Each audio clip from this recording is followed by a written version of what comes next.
go ahead and read Revelation 15 and verse 7. And one of the four beasts gave unto the seven angels 7 golden vials full of wrath, the wrath of God, who liveth forever and ever. So our attention is drawn back now to these beasts, because now we're going to start having these judgments that are going to start happening in chapter 16. This is kind of like an interlude, pausing for a moment, having a grand opening in heaven of the new temple, God handing out one by one the chalices, the 7 chalice plagues, to his messengers, to his priests. And now these beasts are preparing the way, and the beasts are now handing from God's throne. These are the 4 beasts from around his throne. So this is from God himself handing around these 4 creatures. And by the way, these 4 creatures that represent the character of God. You know, it's this just always blows my mind, but it's in order. I think we talked about this in Romans 4 or Revelation 4, but it's in order of the Gospels. It's in order. So you have Matthew is the king. He represents Christ as king. And so we have the picture of a lion of the tribe of Judah from Genesis 49. It's in order. There's a lion is one of the beasts. We have Matthew. Then we have Mark.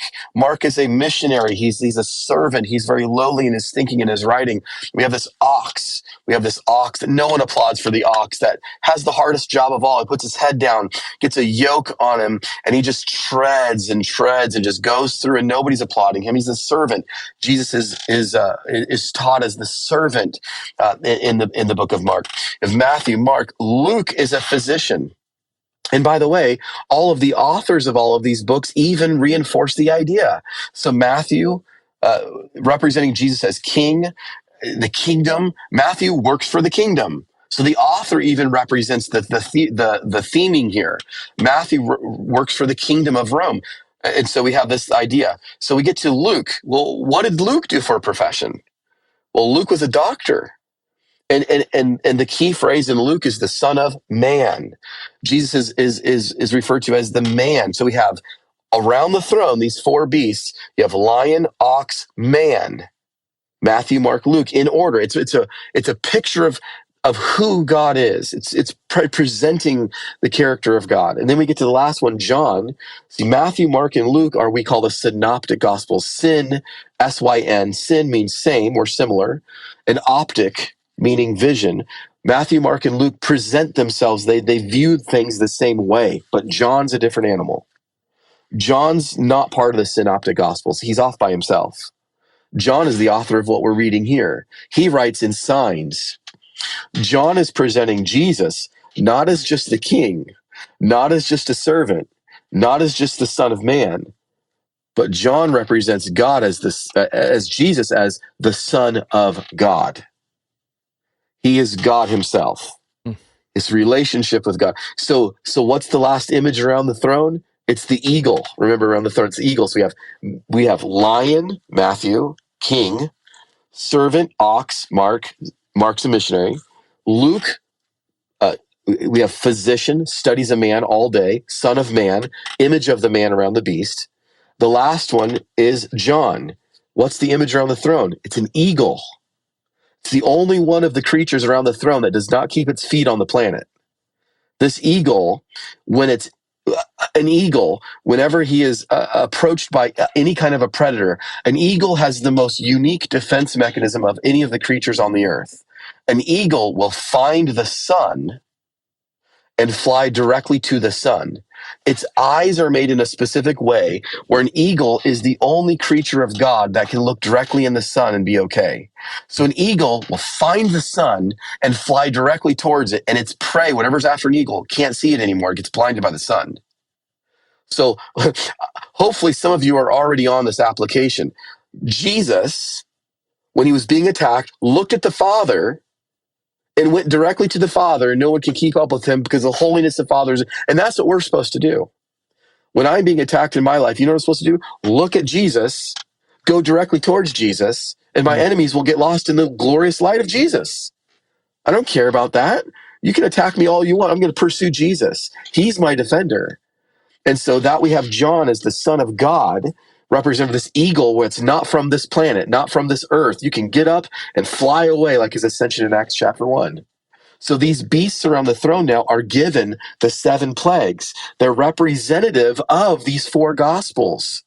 It's like, again, the testimony of the tabernacles. Like, you guys have these biographies, these Greco-Roman biographies. Matthew, Mark, Luke, and John have been teaching about me because they had already been in existence for about 20 years. Matthew, Mark, Luke, and John, they were already in print for about 20 years since until Revelation was written. So he gives the wrath to one of the 4 beasts, which I believe is strong possibility. Matthew, Mark, Luke, and John are represented, telling about Christ, painting a picture of Christ. And so these 7 golden bowls that are mentioned, they are mentioned 12 times in Revelation. 12 times. Where do we get that number 12 at? It's the same number of the tribes of Israel. Because Israel, as we know it, ethnic Israel, is going to be judged. Jimmy, if you could, let's read Matthew 26, verses 36 through 39. Then cometh Jesus with them unto a place called Gethsemane, and saith unto the disciples, Sit ye here, while I go pray yonder. And he took with him Peter and the 2 sons of Zebedee, and began to be sorrowful and very heavy. Then saith he unto them, My soul is exceeding sorrowful, even unto death. Tarry ye here, and watch with me.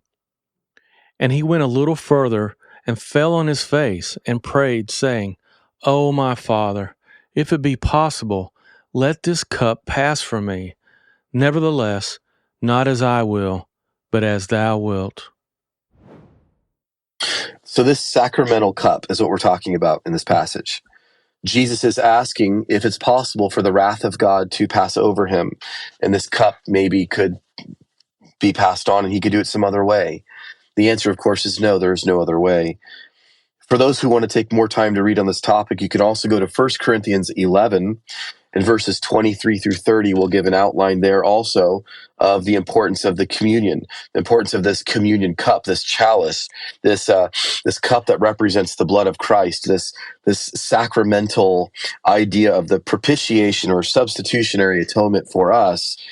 And you can also read more in Matthew chapter 23 and verses 31 through 36. I'll go ahead and look at that real quickly. Matthew 23 and verses 31 through 36.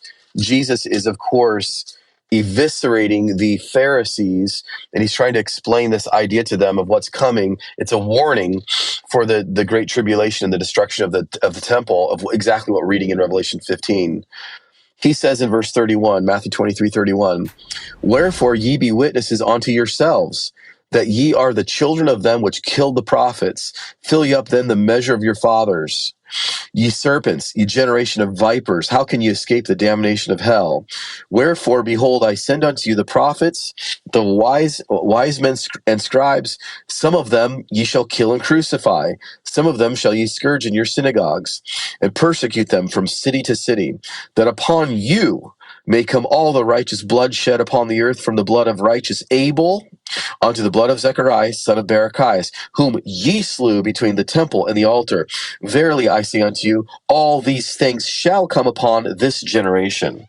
And this is the sacramental chalices that we see in Revelation chapter 15. This is the idea of God's wrath. God's wrath is either going to be poured out upon his son or you. Which one? You choose.